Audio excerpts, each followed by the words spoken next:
Hi friends, welcome back to my YouTube channel. So ಇವತ್ತಿನ log ಬಂದುಬಿಟ್ಟು ನಾನು next day travelling ಇರೋದು.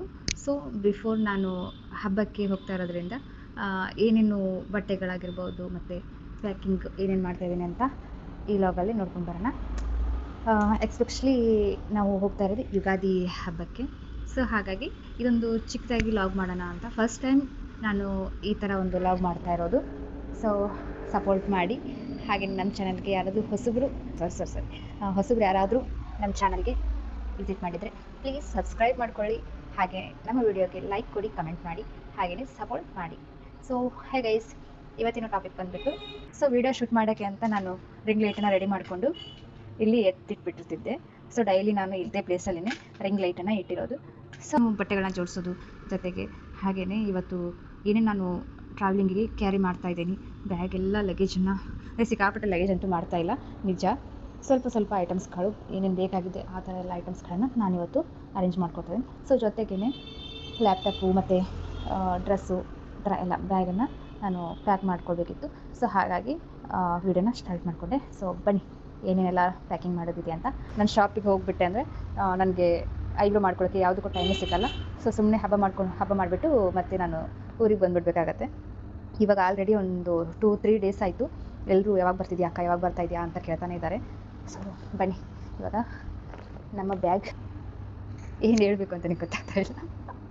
ನಿಜ ಊರಿಗೆ ಹೋಗ್ತಾ ಇದೆಯಲ್ಲ, ಸಿಕ್ಕಾಪಟ್ಟೆ ಖುಷಿ ಆಗಿಬಿಟ್ಟಿದೆ. ಸೊ ಬನ್ನಿ ನಮ್ಮ ಲಗೇಜ್ ಪ್ಯಾಕಿಂಗನ್ನು ನೋಡ್ಕೊಂಡು ಬರೋಣ, ಮತ್ತು ಆಮೇಲೆ ಮಾತಾಡ್ತಾ ವೀಡಿಯೋನ ಕಂಟಿನ್ಯೂ ಮಾಡೋಣ. ಸೊ ಇಲ್ಲಿ ಬಂದುಬಿಟ್ಟು ನನ್ನ ಮಗನಿಗೆ ಹಬ್ಬಕ್ಕೆ ಅಂತ ಹೊಸ ಬಟ್ಟೆಗಳನ್ನೇ ತಗೊಂಡು ಬಂದಿದ್ದೆ. ಸೊ ಇವಾಗ ನನ್ನ ಮಗನ ಬಟ್ಟೆ ರೆಡಿ ಮಾಡ್ಕೊಳ್ತಾ ಇದ್ದೀನಿ. ಸೊ ನೆಕ್ಸ್ಟಲ್ಲಿ ಬಂದುಬಿಟ್ಟು ಒಂದು ಸ್ಯಾರಿ ಸಿಂಪಲ್ ಆಗಿರಲಿ ಅಂತ ಹೇಳ್ಬಿಟ್ಟು ಈ ಸ್ಯಾರಿನ ನಾನು ತೊಗೊಂಡು ಹೋಗ್ತಾ ಇದ್ದೀನಿ. ಹೊಸದು ಸ್ಯಾರಿ, ಇದು ಹೊಸ ಸ್ಯಾರಿನ ನಾನು ಬ್ಲೌಸ್ ರೆಡಿ ಮಾಡಿದ್ದೀನಿ. ಸ್ವಲ್ಪ ಫಿನಿಶಿಂಗು ಮಾಡೋದು ಓದಿತ್ತು. ಸೊ ಹಾಗಾಗಿ ನಾನು ಬ್ಲೌಸನ್ನು ಇಲ್ಲಿ ತೋರಿಸ್ತಾ ಇಲ್ಲ. ಸೊ ಇದೊಂದು ಸ್ಯಾರಿನ ನಾನು ಇವತ್ತು ಹಬ್ಬಕ್ಕೆ ಅಂತ ಇಟ್ಕೊಂಡು ಹೋಗ್ತಾ ಇರೋದು. ಬಟ್ಟೆಗಳನ್ನ ತಗೊಂಡು ಹೋಗ್ತೀನಿ. ಬಟ್ ಯಾವ್ಯಾವ್ದು ಹಾಕ್ತೀವೋ ಯಾವ್ಯಾವ್ದು ಹಾಕ್ಕೊಳ್ಳೋದಿಲ್ಲೋ ಗೊತ್ತಿಲ್ಲ. ಬಟ್ ಇದು ಸಿಂಪಲ್ಲಾಗಿ ಚೆನ್ನಾಗಿ ಕಾಣಿಸ್ತಾ ಇತ್ತು. ಸೊ ಹಾಗಾಗಿ ಈ ಒಂದು ಸ್ಯಾರಿನ ಫಸ್ಟ್ ಟೈಮ್ ವೇರ್ ಮಾಡೋಣ ಅಂತ ಪ್ಲ್ಯಾನಿಂಗ್ ಇದೆ. ಸೊ ನೆಕ್ಸ್ಟಲ್ಲಿ ಹಬ್ಬದ ದಿನ ತಲೆ ಸ್ನಾನ ಎಲ್ಲ ಮಾಡ್ತೇವಲ್ವ, ತಲೆ ಸ್ನಾನ ಮಾಡಿದ ನಂತರ ಈ ಡ್ರೆಸ್ನ ವೈಟ್ ಕಲರ್ ಡ್ರೆಸ್ಸನ್ನೇ ಹಾಕೋಣ ಅಂತ ಪ್ಲ್ಯಾನಿಂಗ್ ಇದೆ. ಯಾಕಂದರೆ ಇದು ನಮ್ಮ ಹಿಂದೂ ಹಬ್ಬ ಆಗಿರೋದ್ರಿಂದ ನಮ್ಮ ಹಿಂದೂಗಳಿಗೆ ಇದು ಹೊಸ ವರ್ಷ. ಸೊ ವೈಟ್ ಕಲರ್ ಡ್ರೆಸ್ ಹಾಕೊಳ್ಳೋದ್ರಿಂದ ಮನಸ್ಸಿಗೆ ಶಾಂತಿ ಹಾಗೂ ಒಂದು ಸಮಾಧಾನ ಸಿಗುತ್ತೆ. ಹಾಗೆಯೇ ಈ ಬಿಳಿ ಬಟ್ಟೆನ ನಾವು ಈ ಯುಗಾದಿಗೆ ಎಲ್ಲರೂ ಹೆಚ್ಚಾಗಿ ಧರಿಸೋದು. ಹಾಗಾಗಿ ನನಗೆ ಈ ವೈಟ್ ಕಲರ್ ಡ್ರೆಸ್ನ ಪರ್ಚೇಸ್ ಮಾಡ್ಕೊಂಡಿದ್ದೆ. ಸೊ ನೋಡಿ ಎಷ್ಟು ಚೆನ್ನಾಗಿದೆ ಅಂತ, ಪ್ಯಾಟರ್ನ್ ಕೂಡ ಸಿಕ್ಕಾಪಟ್ಟೆ ಚೆನ್ನಾಗಿದೆ. ಸೊ ನೋಡಿ ರಿಂಗ್ ಲೈಟ್ ಹಾಳಾಗಿರೋದ್ರಿಂದ ಸ್ವಲ್ಪ ವೀಡಿಯೋದಲ್ಲಿ ಚೆನ್ನಾಗಿ ಡ್ರೆಸ್ ಕಾಣಿಸ್ತಾ ಇಲ್ಲ. ಸೊ ನೋಡೋಣ, ನಾಳೆ ನಾನು ವೀಡಿಯೋ ಕಂಟಿನ್ಯೂ ಮಾಡಿದಾಗ ನಿಮಗೆ ಈ ಒಂದು ಡ್ರೆಸ್ನ ಪರ್ಫೆಕ್ಟಾಗಿ ನಾನು ವೀಡಿಯೋದಲ್ಲಿ ಶೇರ್ ಮಾಡ್ತೀನಿ ಸ್ನೇಹಿತರೆ. ನೆಕ್ಸ್ಟಲ್ಲಿ ಬಂದು ಇದು ಅಂತೂ ಇನ್ನೂ ಸಖತ್ತಾಗಿದೆ ಈ ಬಟ್ಟೆ ಅಂತೂ. ನಾನು ಈ ಬಟ್ಟೆ ನನ್ನ ಕಡೆಯಿಂದ ದೇವರಿಗೆ ಸೇವೆ ಮಾಡೋಕ್ಕೆ ಬೇಡ್ಕೊಂಡು ಬಂದಿದ್ದಾರಂತೆ. ಸೊ ಹಾಗಾಗಿ ದೀಡ್ ನಮಸ್ಕಾರ ಹಾಕೋದನ್ನು ಬೇಡ್ಕೊಂಡಿದ್ದಾರೆ. ಸೊ ಹಾಗಾಗಿ ನಾನು ಇವಾಗ ಯುಗಾದಿಗೆ ದೀಡ್ ನಮಸ್ಕಾರ ಹಾಕೋ ಪ್ರೋಗ್ರಾಮ್ ಕೂಡ ಇದೆ. ಸೊ ಅದಕ್ಕೋಸ್ಕರ ಹೊಸ ಡ್ರೆಸ್ ಬೇಕು, ಇಲ್ಲ ಹೊಸ ಸ್ಯಾರಿ ಬೇಕು. ಸೊ ಹಾಗಾಗಿ ನಾನಿಲ್ಲಿ ಸ್ಯಾರಿನ ತಗೊಳ್ಳಿಲ್ಲ, ಡ್ರೆಸ್ಸನ್ನೇ ವೇರ್ ಮಾಡೋಣ ಅಂತ ಹೇಳ್ಬಿಟ್ಟು ಡ್ರೆಸ್ಸನ್ನೇ ತೊಗೊಂಡಿದ್ದೀನಿ. ಇದು ಕೂಡ ತುಂಬಾ ಚೆನ್ನಾಗಿದೆ. ಇದು 1670 ಇದಕ್ಕೆ ರೇಟ್ ಬಂದುಬಿಟ್ಟು ಪ್ರೈಸು. ಇದು ಕೂಡ ಹ್ಯಾವಿ ವರ್ಕ್ ಕೊಟ್ಟಿದ್ದಾರೆ, ಸಿಂಪಲ್ ಆಗಿದೆ. ಬಟ್ಟೆ ಮಾತ್ರ ಸಿಕ್ಕಾಪಟ್ಟೆ ಚೆನ್ನಾಗಿದೆ. ಸೊ ನನಗೆ ಇದು ಡಿಸೈನ್ ಸಿಂಪಲ್ಲಾಗಿ ಇಷ್ಟೇ ಡಿಸೈನ್ ಬಂದಿರೋದ್ರಿಂದ ನನಗೆ ಇದು ತುಂಬಾ ಇಷ್ಟ ಆಯಿತು. ಸೊ ಹಾಗಾಗಿ ತಗೊಂಡೆ. ಇಲ್ಲಿ ಅಲ್ಲಲ್ಲಿ ಒಂದೊಂದು ಡಾಟ್ಸು ಸ್ಟೋನ್ ವರ್ಕನ್ನು ಕೊಟ್ಟಿದ್ದಾರೆ. ಸೊ ಇದಕ್ಕೂ ಕೂಡ ವೇಲ್ ಚೆನ್ನಾಗಿ ಬಂದಿದೆ. ಇವಾಗ ನ್ಯೂ ಟೈಪ್ಸಲ್ಲಿ ಈ ಥರ ಬರ್ತಾ ಇರೋದಲ್ವ. ಸೊ ಹಾಗಾಗಿ ನನ್ನ ಹತ್ರ ಈ ಥರ ಒಂದು ಡ್ರೆಸ್ ಇರಲಿಲ್ಲ. ಸೊ ಹಾಗಾಗಿ ಈ ಥರ ಒಂದು ಡ್ರೆಸ್ ತೊಗೊಂಡೆ. ಸೊ ನೆಕ್ಸ್ಟ್ ಬಂದುಬಿಟ್ಟು ಇದು ಮೊನ್ನೆ ಒಂದು ಫಂಕ್ಷನ್ಗೆ ವೇರ್ ಮಾಡಿದ್ದೆ ಫ್ರೆಂಡ್ಸ್. ಇದು ಕೂಡ ತುಂಬಾ ಚೆನ್ನಾಗಿದೆ. ನಾನು ಈ 3 ಡ್ರೆಸ್ಸನ್ನು ಒಂದೇ ಶಾಪಲ್ಲೇ ಪರ್ಚೇಸ್ ಮಾಡಿದ್ದೆ. ಸೊ ಫೈನಲಿ ಈ ಥರ ಬಾರ್ಡ್ರಲ್ಲಿ ಬಂದಿದೆ, ಥ್ರೆಡ್ ವರ್ಕ್ ಬಂದಿದೆ. ಇದಕ್ಕೆ ಸಿಕ್ಕಾಪಟ್ಟೆ ಚೆನ್ನಾಗಿ ಕಾಣಿಸುತ್ತೆ ನೋಡಿ, ಈ ಥರ ವರ್ಕ್ ಬಂದಿದೆ. ಹಾಗೆಯೇ ಇಲ್ಲಿ ನೋಡಿ ಫ್ರಂಟಲ್ಲಿ ಬಂದುಬಿಟ್ಟು ಈ ಥರ ಸ್ಟೋನ್ ವರ್ಕ್ ಕೊಟ್ಟಿದ್ದಾರೆ. ಇದು ಕೂಡ ಅಷ್ಟೇ ತುಂಬಾ ಸಿಂಪಲ್ಲಾಗಿದೆ ಡ್ರೆಸ್ಸು. ಇದರಲ್ಲಿ ಏನು ಆರ್ಡಾಗಿ ಡಿಸೈನ್ಸ್ ಕೊಟ್ಟಿಲ್ಲ, ಇಲ್ಲಿ ಮಾತ್ರ ಸ್ಟೋನ್ ವರ್ಕ್ ಬಂದಿರೋದು. ಫೈನಲಿ ಬಾರ್ಡ್ರಲ್ಲಿ ಈ ಥರ ಬಂದಿದೆ. ಸೊ ವೇಲ್ ಅಂತೂ ಸಖತ್ತಾಗಿದೆ ಸ್ನೇಹಿತರೆ. ವೇಲಲ್ಲಿ ನೋಡಿ ಈ ಥರ ದುಪ್ಪಟ್ಟ ಅಂತೂ ಈ ಥರ ಬಂದಿದೆ. ದುಪ್ಪಟ್ಟ ಕೂಡ ಈ ಥರ ಇದೆ. ಸ್ವಲ್ಪ ಲೆಂತಲ್ಲಿ ಇದು ಏನಿದೆ ಅಂದರೆ ಸ್ವಲ್ಪ ಇಷ್ಟೇ ಇದೆ ಇದು, ಬಟ್ ಚೆನ್ನಾಗಿದೆ. ವೇಲು ಸಖತ್ತಾಗಿದೆ. ಆದರೆ ಉದ್ದ ಜಾಸ್ತಿನೇ ಇದೆ ನೋಡಿ, ಈ ಥರ ಇದೆ. ಬಟ್ ವರ್ಕ್ ಮಾತ್ರ ಸಖತ್ತಾಗಿದೆ. ನನಗಿದು ದುಪಟ್ಟದಲ್ಲಿರೋ ವರ್ಕ್ ಸಿಕ್ಕಾಪಟ್ಟೆ ಇಷ್ಟ ಆಯಿತು. ಥ್ರೆಡ್ ವರ್ಕ್ ಆಗಿರೋದ್ರಿಂದ ತುಂಬಾ ಚೆನ್ನಾಗಿ ಕಾಣಿಸುತ್ತೆ. ಸೊ ಇವಾಗ ನೆಕ್ಸ್ಟಲ್ಲಿ ಇವೆಲ್ಲ ಬಟ್ಟೆಗಳನ್ನು ನಾನು ಪ್ಯಾಕ್ ಮಾಡಬೇಕು. ಸೊ ಈ ಎಲ್ಲ ಬಟ್ಟೆಗಳನ್ನು ಇದು ಕವರ್ಗೆ ಹಾಕಿಟ್ಬಿಡೋಣ. ಬಟ್ ಇಲ್ಲಿ ನೋಡಿ ಅದರದೇ ಕವರ್ ಇರೋದು. ಸೊ ನಾನು ಆ ಬಟ್ಟೆಗಳನ್ನ ಪ್ಯಾಕ್ ಮಾಡೋಕ್ಕೆ ಅದೇ ಕವರ್ಗಳನ್ನೇ ತಗೊಂಡಿದ್ದೀನಿ. ಸೊ ನೋಡಿ ಟಾಪ್ 10 ಅಂತ ಇದೆ. ನಿಜ ಟಾಪ್ 10 ಇದೆ ಬಟ್ಟೆಗಳು ಕೂಡ, ಸಿಕ್ಕಾಪಟ್ಟೆ ಚೆನ್ನಾಗಿ ಬಂದೆ. ಇದು ಹುಬ್ಳಿನಲ್ಲಿರೋದು, ಸೊಳ್ಳೆಗಳೆಲ್ಲ ಇರತ್ತಲ್ಲ ಅದಕ್ಕೋಸ್ಕರ ಈ ಬಾಕ್ಸ್ಗಳನ್ನು ತೊಗೊಂಡಿರೋದು. ಸೊ ನೆಕ್ಸ್ಟಲ್ಲಿ ಬಂದುಬಿಟ್ಟು ನೆಕ್ಸ್ಟಲ್ಲಿ ಇದು ಸಬ್ಜಾ ಸೀಡ್ಸನ್ನು ತೊಗೊಂಡಿದ್ದೀವಿ. ಇದು ನಮ್ಮ ಅಮ್ಮನಿಗೆ ಮತ್ತು ಚಿಕ್ಕಮ್ಮನಿಗೆ, ಅಮ್ಮಗೆ ಮತ್ತು ಚಿಕ್ಕಮ್ಮನಿಗೆ ಡೈಲಿ ಬೆಳಗ್ಗೆ ಒಂದು ಟೈಮ್ ಕುಡಿತಾರೆ ಇದನ್ನು. ಸೊ ಹಾಗಾಗಿ ಅವ್ರಿಗೋಸ್ಕರ ತೊಗೊಂಡಿರೋದು. ಅವ್ರ ಮನೆಯಿಂದ ಆಚೆ ಎಲ್ಲೂ ಹೋಗೋದಿಲ್ಲ. ಸೊ ಈ ಥರದ ಏನಾದ್ರು ಐಟಮ್ಸ್ ಬೇಕಿದ್ರೆ ನಾನು ಇಲ್ಲಿಂದನೇ ಪರ್ಚೇಸ್ ಮಾಡ್ಕೊಂಡು ತೊಗೊಂಡು ಹೋಗಿರ್ತೀನಿ. ಸೊ ಇದಾದಮೇಲೆ ನೆಕ್ಸ್ಟಲ್ಲಿ ಬಂದುಬಿಟ್ಟು ನೋಡಿ ಇಷ್ಟೆಲ್ಲ ಹರಡಿದ್ದೀನಿ ಐಟಮ್ಸ್ಗಳನ್ನು ನೋಡಿ, ರಾಶಿ ಗುಡ್ಡೆ ಹಾಕಿರೋದು. ಸೊ ಇವಾಗ ನಮ್ಮ ಲ್ಯಾಪ್ಟಾಪ್ ಕೂಡ ಪ್ಯಾಕ್ ಮಾಡಬೇಕು. ಹಾಗೆ ಅದೇ ಒಂದು 4 ದಿನ ನಾನು ಹೋಗ್ತಾ ಇರೋದು ಊರಿಗೆ, ಹಾಗಾಗಿ ಲ್ಯಾಪ್ಟಾಪ್ ಕೂಡ ಕ್ಯಾರಿ ಮಾಡ್ತಾ ಇದ್ದೀನಿ. ಹಾಗೆ ನನ್ನ ಮೈಕ್ ಸೆಟ್ಟು, ಲ್ಯಾಪ್ಟಾಪು, ಆಲ್ಮೋಸ್ಟು ಪ್ರತಿಯೊಂದು ಐಟಮ್ಸ್ಗಳನ್ನ ನಾನು ಎತ್ತಿಟ್ಕೊಂಡು ಹೋಗಬೇಕು. ನೆಕ್ಸ್ಟಲ್ಲಿ ಬಂದುಬಿಟ್ಟು ಇದು rose water bottle rose water ಇದೆ. ಬಟ್ ಇದರಲ್ಲಿ ರೋಸ್ ವಾಟರ್ ಅಲ್ಲ, ಆಯಿಲ್ ಹಾಕಿರ್ತೀನಿ, ಕೊಕೊನಟ್ ಆಯಿಲು, ಅಂದರೆ ಫ್ರೆಶ್ ಆಗಿ ಮನೆಯಲ್ಲಿನೇ ಮಾಡುವಂಥ ಕೊಕೊನಟ್ ಆಯಿಲ್ ಇದು. ಇದರಲ್ಲಿ ನಾನು ಮೆಂತೆಯನ್ನು ಪೌಡ್ರ್ ಮಾಡಿ ಇದಕ್ಕೆ ಸೇರಿಸಿರ್ತೀನಿ. ನೋಡಿ ಈ ಥರ ಕಾಣಿಸುತ್ತೆ ನೋಡಿ ಸ್ನೇಹಿತರೆ, ಈ ಥರ. ಇದು ಮೆಂತೆಯನ್ನು ಹಾಕಿರೋದ್ರಿಂದ ಆಯಿಲು ಈ ಥರ ಕಾಣಿಸ್ತಾ ಇದೆ, ನೋಡ್ತಾ ಇರ್ಬೋದು. ಸೊ ಖಾಲಿ ಆಗೋಕ್ಕೆ ಬಂದಿದೆ, ಸ್ವಲ್ಪನೇ ಉಳಿದಿರೋದು ನೋಡಿ, ಈ ಥರ ಇದೆ ಆಯಿಲು. ನಾನು ಹೋಮ್ ಮೇಡ್ ಆಯಿಲನ್ನೇ ಯೂಸ್ ಮಾಡೋದು. ಮನೆಯಲ್ಲಿನೇ ನಾನು ಈ ಥರ ಆಯಿಲನ್ನು ರೆಡಿ ಮಾಡಿಕೊಂಡು ಈ ಥರ ದೊಡ್ಡ ಬಾಟ್ಲ್ ಏನಿರುತ್ತೆ ನೋಡಿ, ಈ ಥರ ಬಾಟ್ಲ್ಸ್ಗೆ ನಾನು ಹಾಕಿ ಎತ್ತಿಟ್ಟಿರ್ತೀನಿ. ಸೊ ನಾನು ಅಮ್ಮನವ್ರಿಗೆ ಹೋದ್ರೂ ಸಹಿತ ಇದೇ ಬಾಟ್ಲ್ಗಳನ್ನೇ ತಗೊಂಡು ಹೋಗೋದು. ಸೊ ನೆಕ್ಸ್ಟಲ್ಲಿ ಬಂದುಬಿಟ್ಟು ಇವಾಗ ನಮ್ಮ ಪುಟ್ಟ ಕಿಚನ್ಗೆ ನಾವಿವಾಗ ಬಂದಿರೋದು. ಸೊ ನೋಡ್ತಾ ಇದ್ರೆ ತುಂಬಾ ಚಿಕ್ಕದಾಗಿದೆ, ಇಷ್ಟೇ ಫೇಸ್ ಇರೋದು ಇಲ್ಲಿ. ಇದೊಂದು ಫ್ರಿಡ್ಜ್ ಇಟ್ಕೊಳೋಕ್ಕೆ ಸ್ಪೇಸ್ ಕೊಟ್ಟಿದ್ದಾರೆ, ಬಿಟ್ಟರೆ ಇದೊಂದು ಕಟ್ಟೆ ಮಾತ್ರನೇ ಇರೋದು. ಹಾಗಾಗಿ ಎಲ್ಲನೂ ನಾವು ಇಷ್ಟರಲ್ಲಿನೇ ಅರೇಂಜ್ ಮಾಡ್ಕೊಳ್ಬೇಕು, ಇದು ಬಿಟ್ಟರೆ ನಮಗೆ ಜಾಸ್ತಿ ಸ್ಪೇಸ್ ಇಲ್ಲ. ಸೊ ಇಲ್ಲಿ ಶೆಲ್ಫ್ಸ್ಗಳೆಲ್ಲ ಕೊಟ್ಟಿರೋದು, ಪಾತ್ರೆಗಳನ್ನ ಮತ್ತು ಬಾಕ್ಸ್ಗಳನ್ನೆಲ್ಲ ಇಲ್ಲಿನೇ ಇಟ್ಟಿರ್ತೀನಿ. ಸೊ ನೆಕ್ಸ್ಟಲ್ಲಿ ನಾನು ನೆನ್ನೆ ಅಷ್ಟೇ ಒಂದಷ್ಟು ಬಾಕ್ಸ್ಗಳನ್ನ ತಗೊಂಡೆ. 100 ರುಪೀಸ್ ಇದು. ಇದರಲ್ಲಿ 4 ಬಾಕ್ಸ್ಗಳನ್ನ ಕೊಟ್ಟಿರೋದವರು, ತುಂಬಾ ಚೆನ್ನಾಗಿದೆ. ಫ್ರಿಡ್ಜಲ್ಲಿ ನಾವು ಏನಾದರೂ ಸ್ಟೋರ್ ಮಾಡಬೇಕಿದ್ರೆ ಇದು ನಮಗೆ ಒಳ್ಳೆ ಬಾಕ್ಸ್ ಅಂತಲೇ ಹೇಳ್ಬೋದು.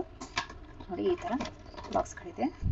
ಇದು ತೀರಾ ಪುಟ್ಟ ಬಾಕ್ಸು ನೋಡಿ, ಇದು ಚಿಕ್ಕದು. ನಂತರ ಸ್ವಲ್ಪ ಇದು ಒಂದು ಬಾಕ್ಸು, ಇದು 3rd ಒನ್. ಅದಾದ ನಂತರ ಇದೊಂದು 4th ಒನ್ ಬಾಕ್ಸು. 4 ಬಾಕ್ಸ್ ಇದೆ. ನನಗೆ 4 ಬಾಕ್ಸನ್ನು 100 ರುಪೀಸ್ ಇದು, ಬಟ್ ಚೆನ್ನಾಗಿದೆ ಅನ್ನಿಸ್ತು, ತಗೊಂಡೆ. ನಮಗೇನಾದರೂ ಫ್ರೂಟ್ಸ್ಗಳನ್ನ ಹಾಕಿಬಿಟ್ಟು ನಮಗೆ ಫ್ರಿಡ್ಜಲ್ಲಿ ಸ್ಟೋರ್ ಮಾಡೋಕ್ಕೆ ಇದು ಚೆನ್ನಾಗಿರುತ್ತೆ. ಸೊ ಹಾಗಾಗಿ ನಾನು ಇದೊಂದು ಸೆಟ್ ಬಾಕ್ಸನ್ನು ತಗೊಂಡೆ. ಸೊ ನೆಕ್ಸ್ಟಲ್ಲಿ ನಾನಿಲ್ಲಿ ಬೆಣ್ಣೆ ಮಾಡಿದ್ದೆ. ಇವಾಗ ನಾನು ಬೆಣ್ಣೆನ ಕಾಯಿಸೋಕೆ ಇಡಬೇಕಿತ್ತು. ಸೊ ವಿಡಿಯೋ ಮಾಡಿಕೊಂಡೇ ನಾನು ವರ್ಕ್ ಸ್ಟಾರ್ಟ್ ಮಾಡೋಣ ಅಂತ ಅಂದ್ಕೊಂಡೆ. ಸೊ ನೆಕ್ಸ್ಟಲ್ಲಿ ಇವಾಗ ನಾನು ಫ್ರೂಟ್ಸ್ಗಳನ್ನ ತರಿಸ್ಕೊಂಡಿದ್ದೀನಿ. ಫ್ರೂಟ್ಸ್ಗಳು ನಮಗೆ ಮಣ್ಣಿನಲ್ಲಿ ಇದು ಏನು ಕರ್ಬೂಜ ಫ್ರೂಟ್ಸ್ ಅಂದರೆ ಎಲ್ರಿಗೂ ಸಿಕ್ಕಾಪಟ್ಟೆ ಇಷ್ಟ. ಸೊ ಹಾಗಾಗಿ ಒಂದು ಸ್ವಲ್ಪ ಕರ್ಬೂಜ ಹಣ್ಣುಗಳನ್ನು ತರಿಸಿರೋದು, ಇವಾಗ ತಾನೇ ತಗೊಂಡು ಬಂದಿದ್ದಾರೆ, ಫ್ರೆಶ್ ಆಗಿದೆ. ಸೊ ನೆಕ್ಸ್ಟಲ್ಲಿ ನಾನಿವಾಗ ಇದೆಲ್ಲ ಫ್ರೂಟ್ಸ್ಗಳನ್ನು ಇದರಲ್ಲಿ ಬಿಟ್ಬಿಟ್ರೆ ಕುದಿ ಆಗಿಬಿಟ್ಟಿರುತ್ತೆ ಅಲ್ಲ. ಸೊ ಹಾಗಾಗಿ ಒಂದು ಸ್ವಲ್ಪ ಹೊತ್ತು ಆಚೆ ತೆಗೆದಿಟ್ಟಿರ್ತೀನಿ. ಯಾಕಂದರೆ ನಾವು ಹೇಳೋದು ಮಾರ್ನಿಂಗು ಅರ್ಲಿ ಮಾರ್ನಿಂಗ್ ಆಗುತ್ತೆ. ಸೊ ಹಾಗಾಗಿ ನಾನು ಸ್ವಲ್ಪ ಇದು ತೆಗೆದಿಟ್ಬಿಟ್ಟಿರ್ತೀನಿ. ಸೊ ಸ್ವಲ್ಪ ಲೇಟಾಗಿ ನೈಟಲ್ಲಿ ಊಟ ಎಲ್ಲ ಆದಮೇಲೆ ಇವೆಲ್ಲ ಒಂದು ಬಾಕ್ಸನ್ನ ಮಾಡ್ಕೊಳ್ಳೋಣ ಅಂತ. ಸೊ ಹಾಗಾಗಿ ಜೊತೆಗೆ ಬಾಳೆಹಣ್ಣು ಕೂಡ ತಗೊಂಡು ರೆಡಿ ಮಾಡಿಟ್ಟಿದ್ದಾಯಿತು. ಈ ಥರ ಪೇಪರ್ನ ಹಾಕಿಬಿಟ್ಟು ಗ್ಯಾಸ್ ಕಟ್ಟೆ ಮೇಲೆ ಈ ಎಲ್ಲ ಫ್ರೂಟ್ಸ್ಗಳನ್ನ ಈ ಥರ ಇಟ್ಕೊಂಡ್ಬಿಡೋಣ. ಇದು ಏನಾಗುತ್ತೆ ಅಂದರೆ ಯಾವಾಗಲೂ ನಾವು ಕವರಲ್ಲಿನೇ ಹಾಕಿ ಇಟ್ಬಿಟ್ರೆ ಫ್ರೂಟ್ಸ್ಗಳೆಲ್ಲ ಹಾಳಾಗ್ಬಿಡತ್ತೆ. ಸೊ ಹಾಗಾಗಿ ನಾನಿಲ್ಲಿ ಎಲ್ಲ ಫ್ರೂಟ್ಸ್ಗಳನ್ನು ಈ ಥರ ಹಾಕಿ ಎತ್ತಿಟ್ಟಿದ್ದೀನಿ. ಸೊ ನೆಕ್ಸ್ಟಲ್ಲಿ ಇವಾಗ ಬೆಣ್ಣೆನ ಕಾಯಿಸೋಕ್ಕಿಡೋದು. ಸೊ ಇವಾಗ ನೆಕ್ಸ್ಟ್ ಬಂದುಬಿಟ್ಟು ಹ್ಯಾಂಡ್ ವಾಶ್ ಮಾಡಿಕೊಂಡು ನಾನು ಬೆಣ್ಣೆನ ಕಾಯಿಸೋಕ್ಕಿಡ್ತಾ ಇದ್ದೀನಿ. ಇವಾಗ ನಾವು ಬೆಣ್ಣೆನ ಕಾಯಿಸೋಕ್ಕಿಡೋಣ. ಸೊ ಓಕೆ, ಬೆಣ್ಣೆನ ಈ ಪಾತ್ರೆಗೆ ಹಾಕ್ತಾ ಇದ್ದೀನಿ. ಸೊ ಇವಾಗ ಪಾತ್ರೆ ಮತ್ತು ನಾನು ಈ ಬೆಣ್ಣೆ ಎರಡು ವಿಡಿಯೋದಲ್ಲಿ ಕಾಣಿಸೋ ಕಷ್ಟ. ಸೊ ಸ್ವಲ್ಪ ಮೆತ್ತಗಾಗ್ಬಿಟ್ಟಿದೆ. ಫ್ರಿಡ್ಜಲ್ಲಿ ಇಡಬೇಕಿತ್ತು, ಬಟ್ ಬೆಣ್ಣೆನ ಫ್ರಿಡ್ಜಲ್ಲಿ ಇಡೋಕ್ಕಾಗಲಿಲ್ಲ. ಸೊ ಹಾಗಾಗಿ ನೋಡಿ ಎಷ್ಟು ಚೆನ್ನಾಗಿ ಬೆಣ್ಣೆ ಆಗಿದೆ. ಸೊ ಇವಾಗ ಇದನ್ನ ಕಾಯಿಸೋಕ್ಕಿಡೋಣ. ನೋಡಿ ಫ್ರೆಂಡ್ಸ್, ಎಷ್ಟು ಚೆನ್ನಾಗಿ ಬೆಣ್ಣೆ ಬಂದಿರುತ್ತೆ. ಇವಾಗ ಹಬ್ಬ ಅಲ್ವಾ, ಸೊ ಹಾಗಾಗಿ ಸ್ವಲ್ಪ ಬೆಣ್ಣೆನ ಮಾಡ್ಕೊಂಡು ತೊಗೊಂಡು ಹೋಗೋದು ಹಬ್ಬಕ್ಕೆ. ಇಷ್ಟೊಂದು ಬೆಣ್ಣೆ ತೆಗೆದಿದ್ದೀವಿ. ಸೊ ನೋಡ್ತಾ ಇರ್ಬೋದು ಎಷ್ಟು ಬೆಣ್ಣೆ ಆಗಿದೆ ಅಂತ. ನನಗೆ ತುಂಬ ಖುಷಿಯಾಗುತ್ತೆ ಮಣ್ಣಿನಲ್ಲಿ ಮಾಡುವಂಥ ಈ ಥರ ಬೆಣ್ಣೆ ಆಗಿರ್ಬೋದು, ಬಿಸ್ಕೆಟ್ ಆಗಿರ್ಬೋದು, ಪ್ರತಿಯೊಂದು ಕೂಡ ಮಣ್ಣಿನಲ್ಲೇ ಮಾಡೋದ್ರಿಂದ ಆರೋಗ್ಯಕ್ಕೂ ಒಳ್ಳೆಯದು, ಹಾಗೆಯೇ ಟೇಸ್ಟು ಕೂಡ ಚೆನ್ನಾಗಿರುತ್ತೆ. ಸೊ ನೋಡಿ, ಬೆಣ್ಣೆ ತುಪ್ಪವಾಗಿ ತಯಾರಾಗ್ತಾ ಇದೆ. ಸೊ ನೆಕ್ಸ್ಟಲ್ಲಿ ನೋಡಿ ನಮ್ಮ ಪುಟ್ಟ ಮನೆ ಇಷ್ಟೇ ಇರೋದು. ನಮ್ಮ ಕಿಚನ್ ಕೂಡ ಸಿಕ್ಕಾಪಟ್ಟೆ ದೊಡ್ಡದಿಲ್ಲ. ಇದು ನಮ್ಮ ದೇವರ ಮನೆ. ನೋಡಿ ಎಷ್ಟು ಚಿಕ್ಕದಾಗಿದೆ ನಮ್ಮ ದೇವರ ಮನೆ ಕೂಡ. ಅದು ಅಷ್ಟೇ ಚೆಂದ ಕಾಣಿಸುತ್ತೆ ನೋಡಿ ಸ್ನೇಹಿತರೆ. ನೋಡಿ, ನಾನು ಇಲ್ಲಿ ಒಂದು ಧರ್ಮಸ್ಥಳ ಮಂಜುನಾಥ ಸ್ವಾಮಿ ಅವ್ರದ್ದು ಒಂದು ಫೋಟೋವನ್ನು ತೊಗೊಂಡು ಬಂದಿದ್ದೀನಿ. ಬಟ್ ಅದು ಯುಗಾದಿ ದಿನವೇ ನಾನಿಲ್ಲಿ ಪೂಜೆ ಮಾಡಬೇಕು, ದೇವರ ಕೋಣೆಯಲ್ಲಿ ಯುಗಾದಿ ದಿನವೇ ಇದನ್ನು ಫೋಟೋವನ್ನು ಪೂಜೆಗೆ ಇಡಬೇಕು ಅಂತ ಹೇಳ್ಬಿಟ್ಟು ಹಾಗೆ ಎತ್ತಿಟ್ಟಿದ್ದೀನಿ. ಸೊ ನೆಕ್ಸ್ಟಲ್ಲಿ ನಾನಿಲ್ಲಿ ಸ್ವಸ್ತಿಕ ಆಗಿರ್ಬೋದು, ಕಮಲವನ್ನಾಗಿರ್ಬೋದು ಯಾಕೆ ಈ ಥರ ಬಿಡಿಸ್ತೀನಿ, ಅದು ನಾನು ಪ್ರತಿದಿನವೇ ಯಾಕೆ ಇದನ್ನು ಕ್ಲೀನ್ ಮಾಡಲ್ಲ ಅಂತ ನಾನು ಒಂದು ವಿಡಿಯೋದಲ್ಲಿ ಶೇರ್ ಕೂಡ ಮಾಡಿದ್ದೆ. ಸೊ ಆ ವಿಡಿಯೋನ ಒಂದ್ಸರಿ ವಾಚ್ ಮಾಡ್ಕೊಂಡು ಬನ್ನಿ. ನಾನು ದೇವ್ರ ಮನೆಗೆ ಸಂಬಂಧಪಟ್ಟಿರುವಂಥ ವಿಡಿಯೋನ ಕೂಡ ಶೇರ್ ಮಾಡಿದ್ದೀನಿ. ಸೊ ಝೀರೋಯಿಂದ ನಾವು ಹೇಗೆ ಅಚೀವ್ ಮಾಡ್ಬೋದು, ಝೀರೋಯಿಂದನೇ ನಾವು ಹೇಗೆ ಲೈಫ್ ಲೀಡ್ ಮಾಡ್ಬೋದು ಅನ್ನೋವಂಥ ಒಂದು ಮೆಥಡ್ ಕೂಡ ನಿಮಗೆ ಈ ಒಂದು ದೇವರ ಒಂದು ವಿಡಿಯೋದಲ್ಲಿ ನಾನು ಆಲ್ರೆಡಿ ಶೇರ್ ಮಾಡ್ಕೊಂಡಿದ್ದೆ. ಸೊ ದೇವರ ಮನೆನ ಹಾಗೂ ದೇವರನ್ನು ನಾವು ದೇವರ ಮನೇಲಿ ಸಿಕ್ಕಾಪಟ್ಟೆ ದೇವರನ್ನ ಎತ್ತಿಟ್ಟಿರಲಿಲ್ಲ ಅಂದರೂ ದೇವರು ಸ್ವಲ್ಪ ದೇವರೇ ಆಗಿದ್ದರೂ ಕೂಡ ಯಾವ್ಯಾವುದನ್ನು ಯಾವ್ಯಾವ ರೀತಿಯಲ್ಲಿ ನಾವು ಪೂಜೆ ಮಾಡಬೇಕು ಅನ್ನೋದನ್ನು ಮೊದಲು ತಿಳ್ಕೊಳ್ಬೇಕಾಗತ್ತೆ. ಸೊ ಹಾಗಾಗಿ ನಾನೆಲ್ಲ ದೇವರು ಪೂಜೆಯನ್ನು ಹೇಗೆ ಮಾಡೋದು, ಹಾಗೆಯೇ ಲಕ್ಷ್ಮಿಗೆ ಮೋಸ್ಟ್ ಇಂಪಾರ್ಟೆಂಟು ಲಕ್ಷ್ಮಿಗೆ ಕೊಡವನ್ನು ಕೂರಿಸೋದು ಹೇಗೆ ಅಂತ ಕೂಡ ಆ ವಿಡಿಯೋದಲ್ಲಿ ಶೇರ್ ಮಾಡಿದ್ದೀನಿ. ಸೊ ಈ 2 ಮಂಡಲಗಳನ್ನು ಹಾಕೋದ್ರಿಂದ ಒಳ್ಳೆಯದಾಗತ್ತಾ ಅಂತ ಕೆಲವರ ಕ್ವಶನ್ನು. ಹೌದು, ಒಳ್ಳೆಯದಾಗೇ ಆಗುತ್ತೆ ಖಂಡಿತ. ಇನ್ನಷ್ಟು ಜನರು ಕ್ವಶನ್ಸ್ ಇರುತ್ತೆ. ಏನಂತ ಅಂದರೆ, ಅಯ್ಯೋ ಇಲ್ಲ, ಬಡವರಿಗೆ ಒಳ್ಳೇದಾಗೋದೇ ಇಲ್ಲ, ಬಡವರಿಗೆ ಒಳ್ಳೆಯದನ್ನು ದೇವ್ರು ಮಾಡಲ್ಲ, ನಾವು ಏನೇ ಪೂಜೆ ಮಾಡಿದರೂ ಕೂಡ ನಾವು ಇಷ್ಟೇ ಇರೋದು, ನಮಗೆ ಏನು ಒಳ್ಳೇದಾಗಲ್ಲ ಅಂತ ಹೇಳ್ಬಿಟ್ಟು ಕೆಲವ್ರ ಮನಸ್ಥಿತಿ ಇದಿದೆ. ಸೊ ಅದೆಲ್ಲ ತಪ್ಪು. ಯಾರು ಕೂಡ ಆ ಥರ ಥಿಂಕನ್ನು ಮಾಡಲೇಬೇಡಿ. ನೀವು ಒಳ್ಳೆ ಮನಸ್ಸಿಂದ ಪೂಜೆ ಮಾಡಿ. ಶ್ರೀಮಂತರಿಗೆ ಮಾತ್ರನೇ ಒಳ್ಳೆಯದಾಗತ್ತೆ ಅನ್ನೋದು ತಪ್ಪು. ನಿಜವಾಗ್ಲೂ ನೀವು ಶ್ರಮ ಪಟ್ಟರೆ ಎಲ್ಲ ಒಳ್ಳೇದಾಗೇ ಆಗುತ್ತೆ. ನೀವು ದೇವರನ್ನು ನಂಬಿ, ಹಾಗೆಯೇ ದುಡಿಮೆಯನ್ನು ಮೊದಲು ನಂಬಿ. ಫಸ್ಟ್ ಆಫ್ ಆಲ್ ದೇವರನ್ನು ನಂಬಿ ಜೊತೆಗೆ ನಾವು ಮಾಡ್ತಾ ಇರುವಂಥ ಕೆಲಸ, ನಮ್ಮ ದುಡಿಮೆ, ಅದು ನಮಗೆ ನಿಜವಾಗ್ಲೂ ದೇವ್ರ ಸ್ವರೂಪ. ಆ ಒಂದು ದುಡಿಮೆಯನ್ನು ನೀವು ನಂಬಿ, ಆವಾಗ ಎಲ್ಲ ಒಳ್ಳೆಯದಾಗಿ ಆಗುತ್ತೆ, ಖಂಡಿತ ಒಳ್ಳೆಯದಾಗುತ್ತೆ. ಜೊತೆಗೆ ಈ 2 ಮಂಡಲಗಳನ್ನು ನೀವು ನಿಮ್ಮ ದೇವರ ಮನೆಯಲ್ಲಿ ಬಿಡಿಸೋದ್ರಿಂದ ನಿಮಗೆ ಅದೇನು ಅಡೆತಡೆಗಳು, ದುಡ್ಡಿನ ಸಮಸ್ಯೆಗಳು, ಹಾಗೆ ಆರೋಗ್ಯದ ಸಮಸ್ಯೆ ಆಗಿರ್ಬೋದು, ಮನೆಯಲ್ಲಿ ನಿಮಗೆ ಮನೇಲೂ ಕೂಡ ಏನಾದರೂ ಕಷ್ಟಗಳು ಬರ್ತಾ ಇದೆ, ಅದು ಕೂಡ ನಿಮಗೆ ಕಡಿಮೆ ಆಗ್ತಾ ಬರುತ್ತೆ. ಜೊತೆಗೆ ನೆಮ್ಮದಿ ಕೂಡ ಸಿಗುತ್ತೆ. ಮನೆಯಲ್ಲಿ ಆರೋಗ್ಯ ಚೆನ್ನಾಗಿದ್ದರೆ ನಿಮಗೆ ಫೈನಾನ್ಷಿಯಲಿ ನೀವು ಚೆನ್ನಾಗಿದ್ದ ಹಾಗೆಯೇ. ಮೊದಲನೇದು ಆರೋಗ್ಯ. ಈ ಆರೋಗ್ಯ ಚೆನ್ನಾಗಿದೆ ಅಂದರೆ ನೀವು ದುಡ್ಡಿನ ಆಲೋಚನೆ ಮಾಡೋ ಅವಶ್ಯಕತೆ ಇರೋದಿಲ್ಲ. ದೇವರನ್ನು ನಂಬಿದರೆ ಯಾವುದೋ ಒಂದು ರೂಪದಲ್ಲಿ, ಯಾವುದೋ ಒಂದು ರೀತಿಯಲ್ಲಿ ನಿಮ್ಮ ಕೈ ಹಿಡಿತಾರೆ. ಸ್ವಲ್ಪ ಲೇಟ್ ಆಗ್ಬೋದು ಅಷ್ಟೇ. ನಾವು 5 ವರ್ಷದಿಂದ ಶ್ರಮ ಪಡ್ತಾ ಇರೋದು. 5 ವರ್ಷದಿಂದ ನಮಗೆ ಇವಾಗ ಹತ್ತಿರ 1 ವರ್ಷ ಆಯಿತು. 1 ವರ್ಷದಿಂದ ನಮಗೆ ಯಾವುದೇ ರೀತಿ ಕೊರತೆ ಆಗದೆ ಇರೋ ಹಾಗೆ ಎಲ್ಲ ರೀತಿಯಲ್ಲಿ ಸಕ್ಸಸ್ಸನ್ನು ಕಾಣ್ತಾ ಇರೋದು. ಸೊ 1 ವರ್ಷದಲ್ಲಿ ನಾವು ಎಷ್ಟೋ ಬದಲಾವಣೆಗಳನ್ನು ಇವಾಗ ಕಾಣ್ತಾ ಇದ್ದೀವಿ. ಸೊ ನಿಮಗೂ ಕೂಡ ಪೇಷನ್ಸ್ ಇರಲಿ. ಒಳ್ಳೆಯ ರೀತಿಯಲ್ಲಿ ನೀವು ದುಡಿದಾಗ ನೀವು ಮಾಡುವಂಥ ಕೆಲಸದ ಮೇಲೆ ನಿಮಗೆ ಪ್ರೀತಿ ವಿಶ್ವಾಸ ಮೊದಲಿರಲಿ. ಯಾಕಂದರೆ ನಾವು ಮಾಡೋ ಕೆಲಸನೇ ಲಕ್ಷ್ಮಿ. ಸೊ ಹೌದಾ, ಏನು ಕೆಲಸ ಮಾಡ್ತಾ ಇರ್ತೀರಾ ಅದನ್ನು ಮೊದಲು ಗೌರವದಿಂದ ಕಾಣಿ. ಯಾವುದೇ ಕೆಲಸ ಆಗಿರಲಿ ಆ ಕೆಲಸಕ್ಕೆ ಬೆಲೆ ಕೊಡಿ. ಅದು ಕೀಳಾಗಿದೆ ಅಂತ ನೀವು ಯಾವಾಗ ಅಂದ್ಕೊಳ್ತೀರೋ ಆವಾಗ ನೀವು ಬೀಳೋ ಸಾಧ್ಯತೆ ಸಿಕ್ಕಾಪಟ್ಟೆ ಇದೆ. ನೀವು ಚಿಕ್ಕದಾಗಿ ಮಾಡೋ ಕೆಲಸ ಕೂಡ ದೊಡ್ಡದಾಗಿಯೇ ನಿಮ್ಮ ಮನಸ್ಸಲ್ಲಿ ಅದಕ್ಕೆ ಒಂದು ಸ್ಥಾನವನ್ನು ಕೊಟ್ಟು ಅದಾದ ನಂತರ ನಮಗೆ ಏನು ಒಳ್ಳೇದಾಗತ್ತೆ ಇಲ್ಲ ಅಂತ ಆಲೋಚನೆಗಳನ್ನು ಮಾಡಿ ಸ್ನೇಹಿತರೆ. ಸೊ ನೋಡಿದ್ರಲ್ಲ ಇವತ್ತಿನ ಈ ನಮ್ಮ ವ್ಲಾಗನ್ನು ಯಾರು ಪೂರ್ತಿಯಾಗಿ ವಾಚ್ ಮಾಡಿದ್ದೀರಾ ಅವರು ಕಮೆಂಟಲ್ಲಿ ತಿಳಿಸಿ. ನಮ್ಮಿಂದ ನಿಮಗೆ ಸಿಕ್ಕುವಂಥ ಇನ್ಫಾರ್ಮೇಷನಲ್ಲಿ ಏನಾದರೂ ತಪ್ಪಿದೆ.